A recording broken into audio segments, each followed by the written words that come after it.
But here's a Nordyne running. That replaced the 2002 Trane 12 series unit. Now here it is running. So there's this Rheem right here, and this GMC. Not the Trane. 1999 Trane is off, and it's got a really large compressor down there. This is what the sound of a Trane XB 13 unit looks like. Sounds a lot like an American Standard 2010. I'm gonna make this quick. Yep, I guess that's it. And I haven't filmed those units way over there. So Gunman and that Rheem right there. Alright.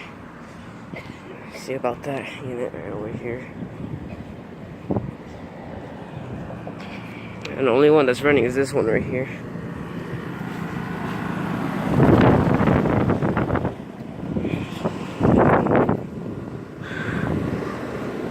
It's a heat pump. Seems a heat pump. 2009, 2.5 ton.